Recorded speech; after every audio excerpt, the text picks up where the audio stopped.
Wow. What a weekend of football that was. And of course it hurts because the Colts were not a part of it.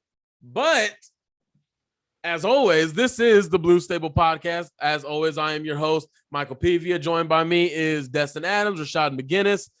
Guys, what an epic weekend of football. I mean, some people are saying it's the best weekend of football that we've probably had ever in the NFL, and I think I agree. I think it was the most exciting where I went game-to-game basis. A lot of road teams winning in the divisional round was a lot of fun. Just multiple games coming down to one score, last-second entities. We even had an overtime game to cap it off on probably the best playoff game I've ever watched that I did not have any fanship invested in, obviously. Super fun weekend for football fans. Man, it was an absolute excellent week of football. You know, 3 games ended on walk-off field goals. The other one ended with a touchdown in overtime. A lot of controversy behind the overtime rules. Salute to Patrick Mahomes and Josh Allen. That was a masterful display of quarterbacking, modern-day quarterbacking in the NFL, and seems like it's caused a shift psychologically on what the league is leaning toward and what people should take risks on and different philosophies such as that. We got a lot of time to talk about that when the draft comes, but salute to those people, man. And y'all know I had family ties this weekend and they got that dub. Shout out to the Rams, man. And most importantly, we didn't say it, but welcome to the offseason, Tennessee. All right. Welcome to the off season. Hey, man. I am really excited for you guys to be able to raise up that number 1 seed banner next year. Bring it in. I mean, I'm so proud of you guys. You put your banner up saying you swept the Colts. Because we're gonna put up our banner saying we won as many playoff games this year as the number 1 seed Tennessee Titans. So. There you go. Hey, man. I think I tweeted after the game. Hey, pack your bags, come to Cancun. Pina coladas first round on me. Tighten up your luggage. Hey, man. Hey. There's juice in the fridge. There's crackers in the pantry. Crackers, the mini bars open. Help yourself. Oh, yeah. You know? Hey, and there's even more things we can have fun with this. Because, I mean, we've spent like 2 weeks here just hearing all the Titans fans just talk about the Carson Wentz situation. I'm not going to lie. I've really enjoyed reading all the Ryan Tannehill hate this last week.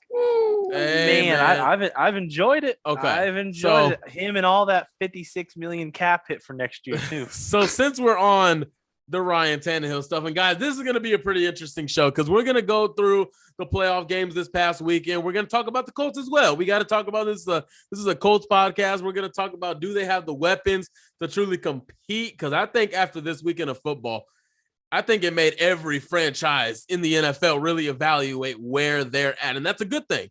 And then we're going to get into some head coaching openings, you know, what we're looking at right there. So it's definitely going to be an exciting show right here. Beginning with the Bengals and the Titans. The Bengals do take the win.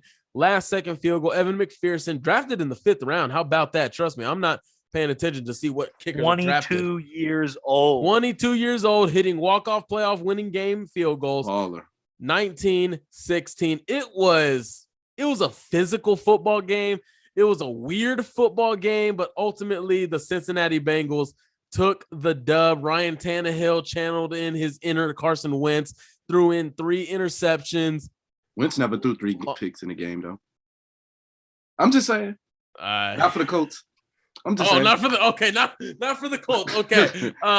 But guys, Rashad, I'm going to start with you, man. This was the kickoff of an exciting weekend. It was a back and forth game. And Tennessee almost did all the things right. I guess the Kings' return wasn't really welcoming for 20 attempts and 62 yards, right on par with what he always does. Takes 40 carries to get to 100. So what was your takeaway from this game and really how Joe Burrow handled himself since basically the offensive line was Obama's Immigration Act, let everybody through? How would you judge and evaluate Joe Burrow in this matchup? I gonna get us canceled. So starts with Joe Burrow. We have to start with Joe Burrow. What he faced being sacked 9 times, being pressured all game. We all knew coming into this game that his offensive line was going to be his Achilles heel. And I still think whenever they lose in the playoffs or in the Super Bowl, that it'll be because of this offensive line as the primary reason. But he overcame that, man. Everything they tried to throw at him, they blanketed Jamar Chase for majority of the game. T. Higgins stepped up and made some catches. CJ Uzoma, Mixon had the big touchdown run. And it was a struggle, man. When your offensive line is playing that bad, you're going to struggle. But Joe Burrow found a way to get it done. I tweeted literally as the game started that I know Bengals like to run empty, and I said going empty, this may not be the game for that because Tennessee has a physical defensive line, and I couldn't have been more right. And they continue to trust their scheme and run with their run. And in the end, it was enough. Absolute meltdown for the Tennessee Titans. Where do you want to start? From Ryan Tannehill. Derrick Henry was clearly not healthy. He looked like a shell of himself. He just didn't have the explosiveness that he typically has. AJ Brown's a flat-out stud. He showed it again. He dominated this game. I believe he had 130 yards or something like that for only like 6 catches. He played well. Julio Jones, that investment, that might be one of the worst free agent signings as far as how it played out in recent memory. And what you gave up. Trade. Right. I was about to say what you gave up to get him. Oh man, there's no way you're paying him $11 million to come back and play again next year for your team. But it's just a meltdown by the Titans, man. They said there was the worst number 1 seed in NFL history. I tried to give them benefit of the doubt and say maybe in the last 30 years they are. Right. There was frauds, man. Let's be honest here. There was frauds, and they put these kind of victories together all season, and it finally came back to bite them in the ass.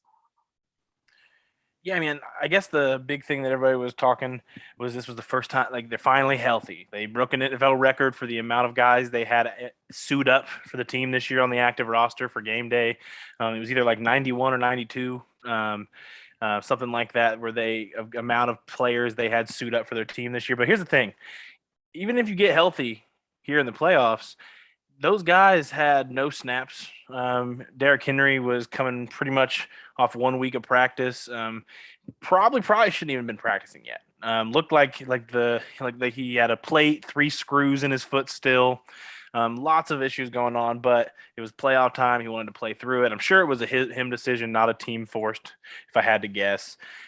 But they went out there and they looked like a unit that had no chemistry because they hadn't been on the field together, especially on the offensive end. Now, I understand it's Derrick Henry, but how do you take Foreman out of the game when just about every snap he had went for solid yardage? I want to say he ended up only with 5 touches, but I think he ended up with north of 40, almost 50 yards on just 5 touches. And his big 50-yard almost run got taken back. So that's not even including the one that got taken off because of a penalty. And I understand it's Derrick Henry, and it's hard to bench a guy like that. But in the playoffs, you have to roll with the hot hand. Derrick Henry was struggling. He didn't look like himself. I'm sure he knew it. That's a thing that I think could have won them this game, was just making the switch earlier. And also, only one thing could have beat the Titans in that game at the end. It was going to go to overtime if they didn't get into field goal range. But the only way they lose in regulation is if you turn the ball over. And Ryan Tannehill forces the ball into double. You can almost argue triple coverage if you include the underneath guy. Mm-hmm. When he had 2 check down guys in the center of the field open to run for a little bit of yards to get into field goal range. It was just an awful decision. The offense played poorly. And Ryan Tannehill, I guess, quietly had a really bad year this year, but I've watched it the entire year. Carson Wentz outplayed Ryan Tannehill this year. And Carson Wentz's name is in the media. Carson Wentz's name is out there a lot. And I understand he's a sore subject for Colts fans right now. But the Titans are in a worse position with Ryan Tannehill than the Colts are with Carson Wentz. Ryan Tannehill has $56 million dead cap for the Titans this next year. Who gave him that contract? You were serious when they $56 million in dead cap next year because he restructured to get Julio here last year. Yep. moved his money to this next year. So he only had a $13 million cap hit this year previous. He has a $39 million cap hit for this upcoming season and a $56 million dead cap. I'll take it, man. I mean, I just didn't pay too much attention to Ryan Tannehill this year. I had like other interests in the league, watching other guys. But I mean, watching Ryan Tannehill, watching that forced throw, not going with the check down. I mean, kind of like I was watching someone who I watched for 17 games. And that's just what it comes down to. You got to have the great quarterback play. And Joe Burrow was getting smacked all game. He still hit throws. He still was so accurate. He had the playmakers. And ultimately, Tennessee went down. That was the first game. The second game, I don't think we saw this coming at all. But Jimmy G, doing what he always does, wins. That's what he does, okay? He has more playoff wins than Aaron Rodgers, 2-0 in the playoffs. So 13-10. Didn't score an offensive touchdown in the game. I was about to say, are we really going to say Jimmy G won this game? Is that the headline Mike's going with? He didn't score an offensive touchdown. Like, I'm not even entertaining this trolling. You've been doing that all weekend. In this game, I mean, it's the first ever time a team didn't score an offensive or defensive touchdown and won a playoff game. So Jimmy G, for about 58 minutes of the game, was pretty pathetic. Some of the stupid throwaways that were almost intercepted, some of the throws that were intercepted, the ones that weren't intercepted because it was snowing. Pretty pathetic performance, but Deebo Samuel, oh man, dude, I know he's a gadget, man, but oh my gosh, doing all those positions, doing all those plays. Really hope it doesn't tire him out so quick into his career. George Kittle, the defense. I really just want to talk about the 49ers defense in this game, man. Good. Because let's get over to what matters. Yeah, this defense won the game. All credit to the special teams who scored the lone touchdown for them. This defense, lights out. D'Amico Ryans had this team prepared. Everybody was coming. And this is what I talk about, pass rush depth. Okay, this is what you call quality over quantity. Chris Ballard wants quantity over quality. You got Bosa, Armstead, Key. You got guys who are coming relentlessly, affecting Aaron Rodgers, and allowed him to score 13 points at Lambeau in the weather he's acclimated to, and you hold him to 13 points. That is incredible. That is I don't want to say all-time defensive playoff performance, but that was probably the best defensive performance. Definitely the best defensive performance all weekend. So I want to start it off with Rashad. Clearly, we're not going to talk about Jimmy G, but for this defense, the struggles on the Green Bay team, where did it all come to a head? I mean, like, when you want to talk about defenses, that 49ers defense, like you said, it might have been one of the best performances of the weekend. Let's not forget, there's a Green Bay defense that played damn well and deserved to win that football game. That Green Bay defense didn't give up a touchdown at all. San Fran did. That Green Bay defense did everything in its power to win that game for Aaron Rodgers. And Aaron Rodgers failed him, man. I'm just going to be honest. I don't know if him and LaFleur wasn't on the same page, but it's a disconnect somewhere in there. And this just can't happen repeatedly. Every year we see them do what they do in the regular season. They win 11, 12, 13 games every year. They get a number 1 seed or 2 seed in years past, get the home game. And I remember when people didn't win in Lambeau Field. Michael Vick was the first guy to go on the road in a playoff game and win in Lambeau. And that was unheard of. And now you're losing in Lambeau left and right. Like, this is inexcusable. The 49ers have your number. I don't understand what's going on. Kyle Shanahan must have mind control over Matt LaFleur and over Sean McVay at this point, because neither one of them can beat him. When they was on his staff back in 2013 with the Washington football team, Kyle Shanahan was the OC. McVay, I believe, was the tight ends coach. LaFleur was a coach on that staff as well. those guys looked up to Kyle Shanahan. And maybe it's a mental thing going on with LaFleur, but they got to find a way to get it done.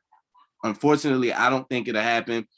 I think this thing is going to get blown up if you're Green Bay, because that performance was just terrible. And you can't have it in big moments like that. Dustin. And I mean, this game had every game the Packers were going to play in the playoffs was going to have more emotion than most playoff games because of the last dance mantra that's been going on with the Packers this year.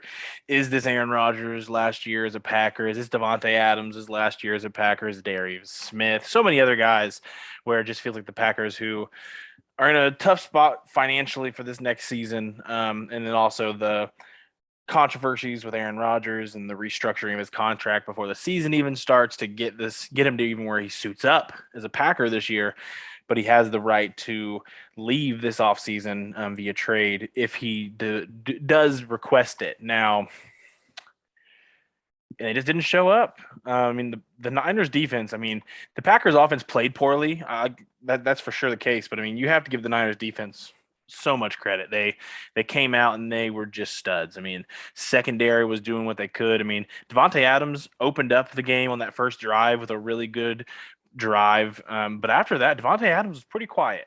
Had a couple catches after that, but the majority of his stats came from that first drive. They let it happen. They altered it. Jimmy Ward, who I really wanted the year, he was coming out of the draft, having a solid career. Sad to see sometimes. So good. Armstead, monster night, was just eating Green Bay up in the middle. Whether it was run stops, whether it was sacks, whether it was pressures, he was everywhere. And the defense just went out. That cover though. He blew that coverage. He almost gave up one. He did. Almost gave up one. And it's just really, it's disheartening for the Packers because I was rooting for him a little bit in the NFC. Obviously with the Rams in there as well that I'm rooting for out of the NFC. But they just didn't go out and win. I mean, honestly, the blocked punt happens. It's really ironic and funny because San Francisco has been talking all year about how bad their special teams is, but Green Bay historically just having an awful special teams year. Two bad special teams units going up, and I've never been more thankful for Bubba when I watch these two teams play special teams. Just very undisciplined. On the blocked punt, man, it was the craziest thing I've ever seen. Just very little push on a punt block coverage up the middle. It wasn't even blocked, I don't think. So it does get blocked. It just gets blocked. No, he wasn't blocked. Oh yeah, no. Can't remember who blocked it, but the ball flies. I mean, the game. Oh, it was 20, 30 feet in the air. Everybody the punter, was looking around. The punter looked like he thought the ball was going out of bounds or something because he just started walking off the field. And then if you notice, the front guy on the ground. The front guy chops the hand, and the guy comes right off of him and splits it. It was, you could tell it was dropped that way. It was amazing how it was dropped. Like, that stuff never works. Like, you work on that stuff all year. You do it all year and it never works until a situation like that, man. That's crazy.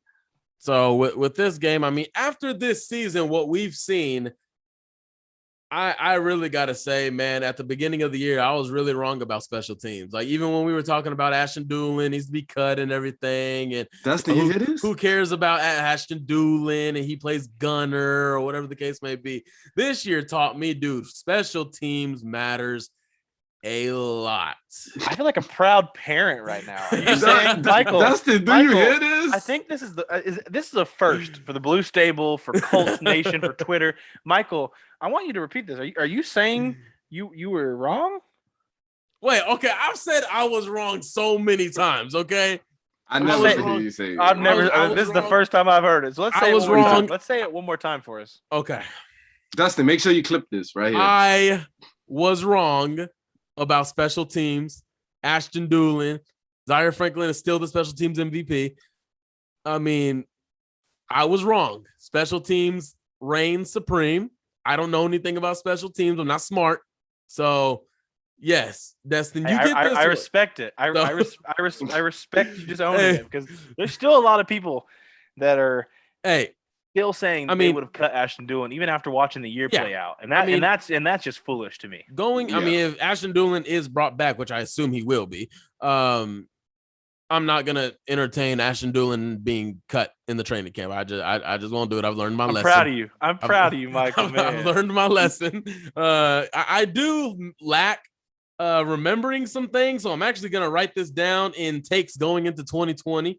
Will not bash Doolin / special teams. Put it on your mirror. Put it on your mirror for every I morning. legitimately forget these things, guys. Like the guys will tell you, I forget bets, the details of the bets, who was where. I forgot what Michael will come back and say he won a bet he lost. He'll Right. make a post. I think and just say if you guys don't remember, I said I won the bet of Mo Ali Cox out snapping Kylan Granton at in the heat of the moment. When I thought about it, I'm like, I think I won that bet.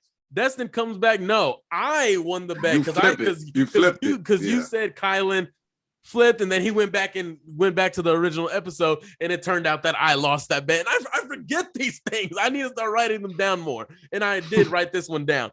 We'll talk again about the 49ers here in a few minutes, but now to the Rams and the Bucks. This was a game that after the first quarter, I just thought, man, let me go ahead and turn it off, start looking to San Francisco, LA. And then I turned it on again in the third quarter, and I'm just like seeing this game. I'm like, dude, this is just complete domination. This is domination. I mean, what is going on here? Technically, now, Rashad, don't get mad at me, but I kind of wanted the Rams to screw it up to make it a game at least, man. And it was a game. What a phenomenal game. Everything, the Bucs Stadium is quiet, but then when 27-13 comes, it is rocking. It is loud. And then a touchdown happens again for the Bucs. And then guess what? Cam Akers fumbles the ball. Ndamukong Suh forces the ball. I explode off of my couch. I'm like, this is really happening. Bucks go back and score. Matthew Stafford, what a damn throw to Cooper Kupp. It was such a beautiful drive, and I am so happy genuinely for Matthew Stafford. He's been through so much in his NFL career with a horrible franchise. Saturday or Sunday was one hell of a game. Yeah, I mean, honestly, the score ends up making it look closer than it was. It took some wild crap to happen to let the Bucs come in this game. This wasn't one of those, to me, magical Bucs comebacks where Brady just put on a clinic to make the comeback. I mean, the Rams gave them some stuff from the offensive end. Some weird fumbles happened. And then the only thing I really want to talk about is just how bad the coverage play on that Kupp Stafford long pass to get them into field goal range to win it was. I think Bowles sent a blitz on that one, right? So I mean, they do send a blitz, which is fine because you're trying to like pressure a little bit up the front. But the issue is, so pre-snap, they have both safeties back deep. Before the snap comes, both sides do a 4-step sprint forward before the snap to give them less room in this kind of setting of the game. First mistake. Less room in this situation, always worse. Just saying it right there. So Winfield is the safety on the right, Mike Edwards on the left. Winfield comes up. Kupp sees it immediately. You can see it off the snap that he sees Winfield comes up. Kupp does a full sprint at Winfield's numbers. Winfield does not turn his hips until Kupp meets him. That it's over. That's all I'm gonna say. If that happens to you, one-on-one on that island, because Kupp sees it, he makes it happen. I won't even be shocked if that wasn't his initial route. I wouldn't be shocked because you see him just run straight for Winfield's numbers, blows past him, makes the late adjustment on the hips, and that's all she wrote. It was poor execution. I don't know if it was a play call by Bowles. I don't know if it was just poor execution by the safeties, by Winfield, who had a really good game too. Had a really, really, really good game, but huge can't happen type of mistake. Even if the coverage wasn't his call, turning his hips that late cannot happen against a guy like Cooper Kupp. Nope. It just cannot happen. I mean, I think in real time I tweeted when it happened because I saw how Antoine Winfield was playing it right there. I think the smart play would have just been grab that dude's jersey and don't let go. You're going to get called for DPI, but you do not give up anything huge or easy like that. You can't give it up that easy. That's what I would have done. I know in high school I did something like that. I literally tackled the dude down, but in the playoffs, I think that's just like kind of a high IQ play. You don't give up anything easy because I think Kupp ended up getting like 20 yards after it.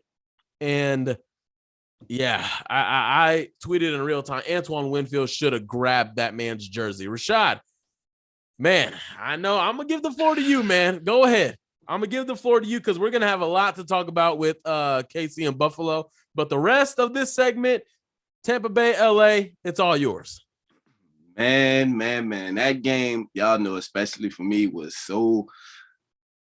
I can't say the game as a whole was nerve-wracking.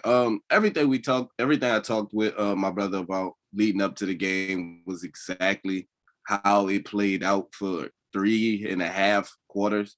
Rams, I don't know how often you guys have seen the Rams this year, but they have a tendency of when one bad thing happens, things tend to snowball for them. Like it's hard for them to hold momentum.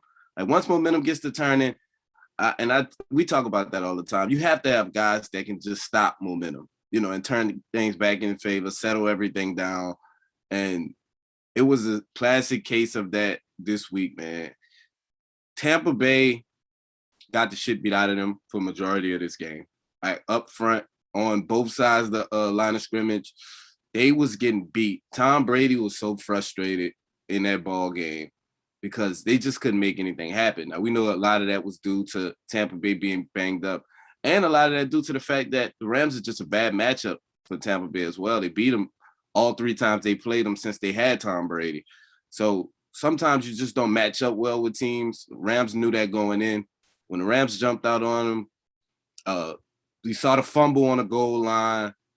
This thing was really close to being a rout, like really early. That fumble on the goal line prevented a touchdown, and it changed a little bit. It slowed them down. Tampa Bay didn't get in the game immediately. We saw Kupp lose a fumble. We saw Akers get stripped again by Ndamukong Suh, and that's fluky type things that's going to happen in football games. But sometimes that can be the difference in a football game. If you don't go out there and execute, I was so nervous seeing things turn in the direction of Tampa Bay because they was getting all the momentum. Once Ramsey got beat on that 50-yard pass to Mike Evans one-on-one, I was thinking, well, even in that situation, Tampa Bay's down 7. You get a couple first downs, you run the clock out, this is ball game. For Akers to get stripped, I thought instantly, okay, we've seen this before with Tom Brady. He always makes these type of things happen. And then they get down and they score a touchdown and tie the game up. Matt Stafford, I think this game kind of put away all the doubts, the playoff doubts that people had in their head about him never winning a playoff game in 11 years. Even though he won his first one last week, I think he needed one like this where he had to go down in a clutch moment and make the big throws and make the plays to get the victory. And I like what he said right after the game, and I'll close out with this. He said, sometimes you like to blow teams out and take a knee and win by 3 scores. But he said other times you like to kind of rip their heart out. And I like that mind frame from my quarterback. I like when my quarterback to say things like that. Psychologically, it hurts them more when you rip their heart out and you enjoy the victory more. And the team rally around things like that. So I think that's what made it even bigger win for them, and who they did it to. Tom Brady, of course, the defending Super Bowl champions, Tampa Bay Buccaneers, sent them packing. 1, 2, 3, Cancun, man. There you go. I mean, I really can't say anything more than that. It was a game. It was one hell of a game. Matthew Stafford in 2 weeks already has more playoff wins than Dak Prescott in 6 years. That's crazy. That is crazy. So, anyways, guys, let's go to what has dominated headlines all week. Kansas City, Buffalo, what a damn game. Ends in overtime. Kansas City winning 41 to 30. It was 41-36, right? Yeah, 41-36. 41-36. And what a crazy. No, what it can't be 41-36. That's 5 Had to have points. been had to have been a 6-point game. It had to be 42-36. 42-36. Okay, Yeah, so 42. that's what it was. I mean, what a damn game. I mean, I tweeted it that night. My heart is with Buffalo, but my wallet, I actually found a way to actually start betting, guys. I'll talk to you about that after the show. But all right, yes, sir. My wallet was with Kansas City. So my heart was with Buffalo. My wallet was with Kansas City. And I do have a parlay on Kansas City winning that game, LA beating San Francisco, Kansas City beating Cincinnati, and then LA winning it all. So, and I could potentially win. A long game parlay. That's a long game. Yeah, I could potentially win $200 on that game, on that parlay. So, this game had everything you could hope for. At first, in the third quarter, you thought Kansas City was going to start pulling away. You thought they were going to start pulling away, but then the defense starts stepping up. Josh Allen is putting on a show, but I really want to focus on the last 2 minutes of the fourth quarter and overtime. Josh Allen on, 4th and 10, Gabriel Davis, his own route running, knocked Mike Hughes down like he was hitting the chin by Shawn Michaels and caught the potentially game-winning touchdown.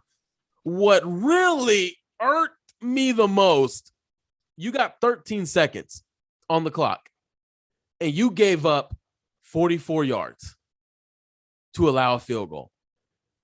And I know I've said this quite a few times, but I did tweet, if I'm Sean McDermott, there is no way I could look Leslie Frazier in the face after that game. There is no way after that game. And we are going to talk about these overtime rules. Should they be changed? Buffalo did not lose on a coin flip. I'm getting tired of that headline.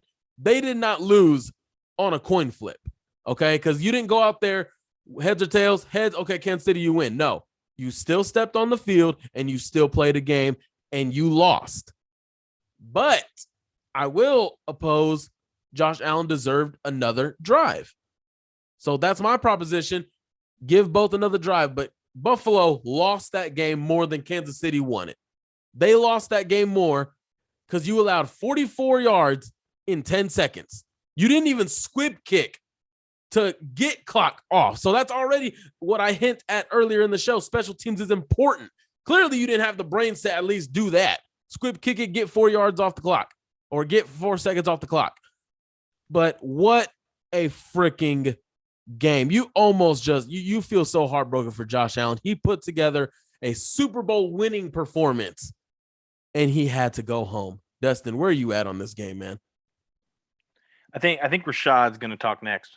Yeah, Josh Allen put together a performance of a lifetime. Like you said, Mike, you was entirely right about that. The whole narrative that this game was lost on a coin toss is I don't buy it. I mean, you had 3 opportunities to get a stop and you didn't do it. So that's where the game was lost at. It's sad to see a coaching error made by not squib kicking it. The only reason I can understand you kicking it out the end zone was if Tyreek Hill was in the back and you didn't want to give him a chance to return it. That's cool. That's totally understandable. But the minute you see that that's not Tyreek Hill out there, you have to squib kick that ball and take some time off the clock. But even with that being said, giving up 44 yards, 50 yards in 10 seconds is inexcusable, especially when you have the number 1 defense in the NFL. And, man, I just hate to see such a classic, legendary performance, on Josh Allen's behalf go down the way it went down. But, man, Patrick Mahomes is the Grim Reaper, man. And I'm always betting on Pat. That's just how I feel about Pat. He's that dude, man. That's all I really got to say about that.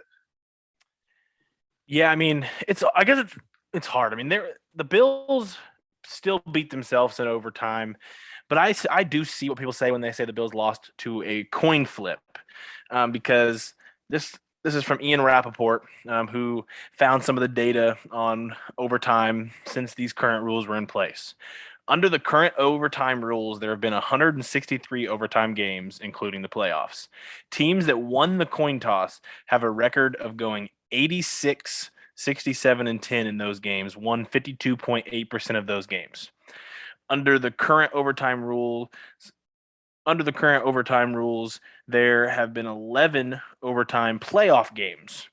Teams that won the overtime coin toss have a record of 10-1 in those games. 90% of the time, the team that wins the coin toss and gets the ball first has gone on to win the game. The only team to lose was the Saints in 2018 against the Rams. All right. So my thing is, though, y'all know how I roll. I don't care about history. I don't care about stats. I don't care about analytics. I don't care about any of that. You be the exception to the rule. It is in your power to be the exception. I mean, they knew the rules. They knew the rules coming in. They definitely. And I know why you even spewed out the stats. My thing isn't that I think the rules should be changed because of the Bills game. That's not the case. Now, the Bills know the rules. The rules are what they are now. Sean McDermott knew the rules coming in, so as Andy Reid did. The Chiefs lost a game in overtime where Mahomes didn't get to have the ball and didn't get to go to the Super Bowl. They've seen it. It's happened. But the rule still has to be changed. We got to watch two of the most historic playoff games from a quarterback play in the same game. And arguably, the one who had the better day didn't get to touch the ball in overtime. And that's why I'm not saying Josh Allen's a better quarterback than Mahomes. I'm just saying on that day, I think the argument can be made that Josh Allen had a better day than Mahomes overall. I think you can make that argument. And I understand it's close. Yeah, it's close. It's close. But I didn't think you can make the argument that the better quarterback that day did not get to touch the ball in overtime. That's not even just this game situation. I just think that can't be the case. I think something has to be done. I don't think it needs to be the same as college because you're going to do a kickoff. Like, that's still going to be in the play. I just think, like Michael said earlier, both teams have to have the ball in overtime, in my opinion. I don't care how the rules get put in place. Just make a way where both teams get the ball. And, I mean, it'll only be better for ratings. The NFL office is wishing that game went on longer. Yeah. Because as that game was going on, only more views were being added. People were jumping on. Everybody's watching Twitter and everything. The update came saying this game's going into overtime. They're going to watch. The update came and said the Bills probably won the game with 13 seconds left. People tuned in and watched. It just felt like we were left wanting more at the end because of how. But I mean, hey, the Bills get a field goal. Josh Allen gets the ball. It's not first score anymore because it used to be worse. That's the thing people don't remember. Mm-hmm. Not even that long ago. The new rule was implemented. Looks like here. Yeah, it wasn't that long ago. 2012 looks like the first time they were implemented. It was 2012? It was that long ago? So that's what it looks like from Ian Rappaport's post. Oh. I'm not 100% sure. I'm just reading the data that he shared. Huh. Okay. 2012 being the first year that the first touchdown won the game. Because it used to be you win the coin toss, you go get a field goal, it's game over. That's it. Mm-hmm. Sudden death. Can you imagine like how much? Oh, people would lose their mind. I mean, I 100% agree. Like I said, I mean, if you want to make excuses for the Bills, I do not want to hear one excuse for the Bills. But if you want to say change these rules, I am all the way there. If you don't want to change it to the regular season, I'm fine. But change it to the playoffs. These guys played in a season where they played good enough to fight for a championship. In that game, Josh Allen fought to earn another drive. That's how I look at it. You earn the right to be in the playoffs. You earn the right to have another shot if you're a quarter. This is a quarterback-driven league, and if we're going to cater to the quarterback, let's cater to Josh Allen and for other quarterbacks that have been in his position in years past. Let's cater to the quarterback. If his defense felt as passionate about you as getting him the ball back, maybe they would have got a stop in overtime. Hey, man, y'all know how I am about defense, and it wasn't that good of a playoff for me watching all this crappy defense, but I still don't know how Sean McDermott could look Leslie Frazier in the face. I don't know. Let alone he's a better man than me. Let alone put him on a plane to go get a head coaching interview. They like. Are you serious? He may have packed his bags. He may have packed his bags for him. He may have wrote a speech for him to give. He may have wrote a glorious recommendation letter. Dude, I was watching the play. I'm like, why are y'all backed up so far? I feel like I'm watching Matt Eberflus right now. I'm like, what are you doing, Leslie Frazier? What do you come from the Eberflus tree or something? What is going on here? I saw it in real time. I'm like, you do realize they're going to get it to Kelsey or most likely Hill because of his speed. But what do you know? Gets it to Hill and then gets it to Kelsey. I'm like, oh, dude, they lost this game. Before Butker even made the field goal, I said Buffalo lost this game. They lost it because you can't fight that hard. And not speaking from experience or anything, but that sort of thing, it kills you as a defense. It kills you. In the playoffs, you still got to turn a switch, forget it, and go out and play. But it hurts, man. It hurts bad. And although it was a great weekend of football, as a Colts fan, it looks like we're just watching a bunch of teams that we see things we have to improve at if we're even going to compete to be in this realm. I mean, I think there are multiple different areas that we can all touch on. But a lot of people are going to say you have to match the quarterbacks of Mahomes and Allen's. And that's easier said than done, obviously. But obviously, quarterback play has to be better. We saw teams this weekend that have weapons that would blow ours out of the water. I don't even know if there's a team in the playoffs that I would even say has comparably bad weapons as we do. Oh, Lord. Like, if we would have got in, and we probably should have been in, there was not a team that had worse weapons than us. We had worse weapons than the Steelers, who got embarrassed. Mm-hmm. Yeah. And then you look at other options. So quarterback, obviously, you have to improve at. Weapons, you have to improve at. Pass rush. So there's one guy left. Looking at the Final Four now, we have Patrick Mahomes. We have Matthew Stafford. We have Joe Burrow. We have Jimmy G. There is a chance for below average quarterback play to make it. But do you know what Jimmy G does have on his side? Talent. He has elite weapons that help him. Mm-hmm. Deebo Samuel had a great, incredible year. George Kittle was injured, but we saw how important he even was a little bit in the game to get them into field goal range to beat the Packers at Lambeau. Pass rush was on Jimmy G's side as well. He's been to the Super Bowl. Obviously, the Titans did it as well. The Titans had a great pass rush and ended up losing. So you need more than just a pass rush. But that's the thing that Colts fans need to understand, and multiple fans across the league need to understand. But we're talking to you, Colts Nation. The Colts have multiple things that have to improve this next year if you want to even put them in the position. Let's say the quarterback stays the same. Do you have to improve weapons and pass rush then? It has to. I think 2 of the 3 have to happen. No matter what is going to happen, pass rush has to happen in any scenario. Mm-hmm. I think if you improve the quarterback play significantly, especially, the weapons will not look as bad of a situation. I mean, Peyton Manning made a guy made no-name receivers look like borderline Pro Bowlers at times in Indianapolis. Aaron Rodgers has done similar things. But you have to improve one of the two. Yeah. That's the tough situation we're in between quarterback and weapons. But 2 huge areas have to be improved this offseason if we even want to see this team playing this next weekend next year. I mean, if you don't want to hear it from us, guys, if you've been anywhere hiding under a rock, get onto Twitter and go look at Jim Irsay's timeline. I mean, I'm not sure if he was drunk, if he was tipsy, or anything like that. Let's hope not. That man is recovering through everything. He is recovering, and he has done such a phenomenal job, and I'm so happy for his victory road that he's gone on. But he is making it obvious. He is making it obvious that he has challenged Chris Ballard to be better. And quarterback, like Destin said, quarterback, receiver, passer. I watched this entire season, I watched this entire weekend, and I saw pass rush affecting everything. Pass rush affecting Tom Brady. Pass rush affecting Matthew Stafford. Pass rush affecting Joe Burrow. Pass rush affecting Ryan Tannehill. Pass rush affecting Aaron Rodgers. Pass rush affecting Jimmy G. Pass rush affecting Josh Allen. But their weapons are too young right now. Greg Rousseau and Boogie Basham, they're not grown yet to be chasing Patrick Mahomes. And you saw how all of that affected it. You have to have good quarterback play. You also have to have a group that can limit the other quarterback. And what are we going to get this year? Oh, well, let's bring back Tyquan Lewis on a multi-year deal coming off a blown knee. I like Kamoko Toure. He has good character. He'll sit down and say, yes, sir. Let me bring him back. Derek Barnett, Chandler Jones. You don't fit the Ballard. You don't fit the character test. I'm tired of it. I want a pass rush.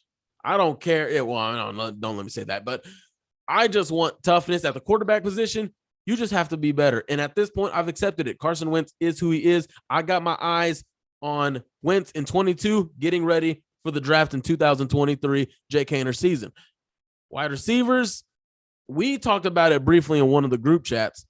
If Juju Smith-Schuster wants to come here, I'll take him. I'll take him. I'll trust Quentin Nelson. I'll trust Michael Pittman Jr., who was obviously a grown man who doesn't really care about social media. I trust those guys to, not cater or babysit Juju. But he's better than Zach Pascal. He's better than T.Y. Hilton. He's better than anyone else we have. Destin said wide receiver. What about tight end? You think I'm going to get into a throw-for-throw match when other teams out there got Travis Kelce, Darren Waller, George Kittle, and I got Mo Alley Cox? I can't do it, man. I watched this weekend, and I was disgusted, appalled. I was grossed out at the weapons that we had to deal with this year, and I was just so jealous of all these teams who can beat you multiple ways, not just with one guy, not just running a ball, the teams that can spread it out and get everybody involved because they have flat out studs all over the field. I mean, we know what Kansas City is with Tyreek. They have 2 all-pros, but they also have good complementary pieces surrounding those guys. Buffalo went to a complementary piece in Gabriel Davis. They had Stephon Diggs taken completely out of the game, and they was able to go to Gabriel Davis, a guy that came through and had 8 or 9 catches, 201 yards, and 4 touchdowns. If you take away option A for the Colts in the Colts passing game, which is Michael Pittman, what are the Colts going to do? They don't have answers. It showed up too many times week after week. If Pittman don't do this, then there's simply no explosive plays happening in the passing game. That's just not a way we can live, especially when we have the quarterback that we have. We have Carson Wentz, a guy who's, we saw ups and downs from. He's a guy that gives you a high ceiling when he's playing well, but he's a guy that gives you an extremely low floor when he's playing bad. He's not a guy that's going to hit, check down and short, quick rhythm passes. He's not that type of guy. He's a guy that he doesn't really move off of his primary target often, goes through his progressions and makes the right reads. He's not that on a consistent basis. So when you have a guy like that, you have to have wide receivers that's going to win. That's going to get separation, and maybe that'll help him know where to go with the football if he sees wide receivers winning constantly, which I don't think we did. Some games, some wide receivers got separation, but for the most part, we struggled to get separation. Anybody not named Michael Pittman. So, like Mike said, as far as tight end goes, we have to get better. Receiving, we need a receiving option. Yes, Mo Alley Cox is a good guy. He's a great character guy. His story's great. Going from basketball to never playing football, and they turned him into a football player, but he still struggles with being a football player. I mean, I wouldn't say great. I would just say good. Yeah. You're right. You're absolutely right. He's a solid player. He's not no guy that should be your tight end one. And if you're relying on him, then obviously your passing game is probably struggling. He's not no guy that's going to carry you or take you to the next level. You need a veteran presence. I like what I saw from Granson in spurts. It's clearly he's not diverse enough yet to be able to play multiple different roles in his passing game. That's why he was used sporadically throughout the offense. Hopefully he gets an uptick in snaps, but we need an alpha dog at the tight end position to come in and say, a Zach Ertz, someone like that can come in and say, look, guys, this is what you do in these situations. I have a rapport with Carson Wentz. If like Dustin said, the quarterback position is not upgraded. These are things that must happen. It is no excuse. Jim Irsay sounds like he's on board. He feels that way. And as far as the pass rush goes, I'm going to say this. I'm not going to spend a lot of time on it because you guys talked about it. If Ballard doesn't sign a veteran free agent pass rusher, I think it's about time we have to take a close look at what he's really doing, because it was such a glaring hole. We all spoke about it last year. Hell, Dustin was even on board for signing 2 of them last year. That's how much of a hole this was, and we knew it was going into the regular season. Now, we give Ballard the benefit of the doubt. He double-dipped in the draft. We trusted the process. Mm-hmm. Okay, we saw it. It didn't work. I mean, we went into, sorry to cut you off, but we went in there knowing there wasn't any expectations for this defense. So it kind of said, okay, we're not going to expect anything great out of this. So we let everybody walk, and then the draft happened. Okay, we got some help, but one of them is coming off an Achilles, and another one is a rookie. So now you're going into the next offseason saying, I'm watching all these playoff games, but I'm about to go over here and re-sign Al-Qadim Muhammad and Isaac Rochelle. My thing is with Ballard, and he talks about 8. I went back and listened to it. You got to have 8. You got to have 8. 49ers have 5. The Chiefs have damn 2. They got 3. Don't get at me about 8. It's like he wants quantity over quality, which is what I mentioned. Stop. I never thought I would come to this, but I'm starting to question his team building philosophy. If you want to build all through the draft, okay, you'll have a 30-year career and 1 Super Bowl. And I promise you, Ballard is not lasting 30 years if he stays with this. Because I'm starting to get very annoyed. Because I am expecting the headline, Toure, Lewis, coming back, getting in front of the media at Combine. Oh, well, we tried. We'll always try. And, things didn't work out. And those would have been nice. But, there's a process. And, I have that price. Man, fuck that price. Go and get better. The Chiefs went and got Thuney. They went and upgraded their offensive line. Guess where they're playing now? You went to the Bucks. They went and got better in free agency. You look at the Bills. They went and got better in free agency. The 49ers, after all that stuff, after the Super Bowl team injuries, everything, you upgraded. Stop with the process. I don't care if a guy can pass out turkeys on Thanksgiving or say yes, sir. If he can play his ass. I'm done with the process. I'm done with if he's a good guy. I don't give a shit if he helps a grandma at HEB in Texas. I don't care. Get someone who puts the quarterback on his ass. Man, that's my so thing. good. I'm sorry. We almost didn't have to mark this podcast explicit this week. I know. We were so close. Y'all know how I get about defense. Here's the thing. I mean, you're right to an extent. I think the statement you need 8 makes a lot of sense when you're building the foundation of what you want your defensive line to be, which Ballard had to do when he got here. He had to revamp the entire defense. They flipped schemes. They had a lot of different things they had to do. But this is not year 1 of Ballard anymore. And you can make the argument that he kind of had to hit the reset button again this past year. But it kind of just wasted a year of what this defense could be in a sense because you did that. And they could have been in on guys. We don't know. We're not in on those conversations. We don't know who they were trying to strike deals with and who they just fell through on a few $1 million here or there and yada, yada, yada. But you can't do that this next year. If you think this roster is good enough to compete, and I think you'd be foolish if you don't. We competed with just about all the teams that we played with this year. How many big team? I mean, Jacksonville was our worst loss, obviously, score-wise. But, I mean, if you look at every good team we played this year, we showed up and we played them close. It was a game that this team had to go in and compete with us either way. Yep. So you have to go out and fix the pass rush. And like I said earlier, I think 2 of the 3 between quarterback, weapons, and pass rush have to be done. And pass rush is the number 1 has to. I think that's number 1 above all, even quarterback. It's one or the other for quarterback or weapons for me, just because I think, you probably, even if you get another quarterback, you can get a weapon or here, but you can't do as much of revamping if you go get another quarterback, which is fine. Whatever they think is right there, but you have to go get pass rushers. And it has to be a vet, in my opinion. You can't keep expecting rookies to come in. Quiddy had a good year. He really did as a rookie. He came on near the end. Pressures were coming up. Yep. Still ended the year with 4 sacks. And we talked about it last week. DeForest Buckner led this team in sacks at 7. And that's bad. 7. I mean, he led last year with 7.5.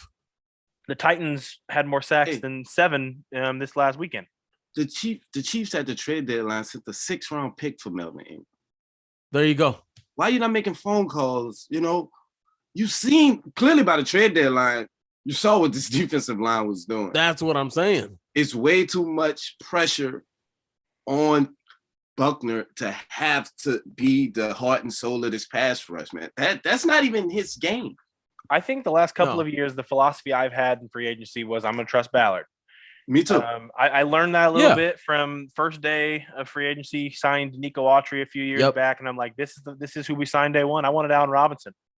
I wanted Anthony Hitchens. I think that was the same year. I think DeMarcus Lawrence was also available that year, I think. And the first day, the big signing was Nico Autry. I was upset. I even vented probably a little bit on Twitter. I don't even want to go look back at what young Destin had to say that day. Alex Simon. John Simon, I'm sorry. I kind of learned after that process to kind of calm down, trust Ballard a little bit in the situation.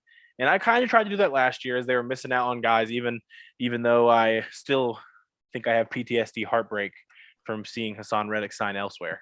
Mm-hmm. This year, I don't think I can operate that way. You cannot strike out. I can learn to process a lot of the other holes. If we don't go out and sign a true number one corner like I want, I will get over that. Like that makes sense. That's a want. That's not something that I think is a make or break for next season. If you trot out a even similar defensive line to this year out next year, that it's neglect. It's neglect on a roster. It's neglect on this team. It's irresponsible. You have to go out and make something happen. Even if it's overpaying a guy here or there, and I know Ballard isn't a fan of overpaying, but when it comes to free agency and it's a bidding war, sometimes guys are going to get nickels and dimes more than they should. We had Preston Smith ready to come.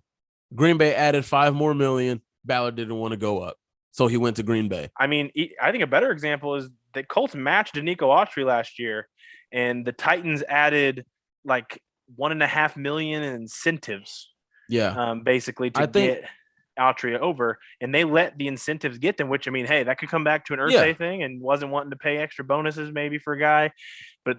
To me, you see the Nico Autry, he went out and had more sacks than anyone on the Colts defenses last year for Tennessee for a divisional rival. I'll stay consistent and say I was fine with it because you needed to figure out what you had in the young guys. I'll always stand by that. But again, just not having a pass rush after watching this season, these playoffs, it irks my nerve more than not having a quarterback. That's just the defensive guy in me. It irks my nerve so much. If Chandler Jones somehow becomes available, go get him. I don't give a damn about these characters, about these personalities. Sam Ehlinger holds a job because he's a nice guy and says, yes, sir. I mean, stop with it. Get better, get tougher. That's all I got to say. Guys, we got a whole offseason to talk about the roster, and we will here pretty soon.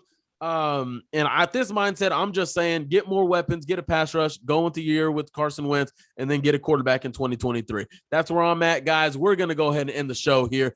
Destin, Rashad, always good talking with you guys. Once again, we are the official Colts podcast of Fansided. If you're not already, make sure to drop a comment, like, subscribe to the Blue Stable YouTube channel. Make sure to hit us up on Twitter. Make sure to hit us up and even at iTunes, rate, review, whatever the case may be. We will appreciate that, guys. It helps us out a lot. We love doing this. We love talking with you guys. Any other further comments? Oh, real quick, this is going to be our only show for the week, but real quick, we just have to go quick. We don't have to be long. Conference championship games. Rashad, I think we know where you're going, but let's go ahead and do it. In the NFC, I got the Rams, man. Y'all hear the old slogan all the time in the NFL. It's hard to beat a team 3 times in a season. I'm betting on that to hold true. 49ers have had the Rams number. I think this is just the week that changes. In the AFC, man, I just said it earlier. I'm never betting against Pat Mahomes, man. He is the Grim Reaper. I've been calling him that for a long time. So to hear Andy Reid call him that really made me feel justified. I'm just happy to see that we're going to get I think no matter what the matchup is, I think it's going to be good football this weekend, and I think the Super Bowl will be a good game as well. Yeah, I mean, I said last week I thought the real NFC and real AFC championships were being played last week when it was the Bills at Chiefs and the Rams at Bucks.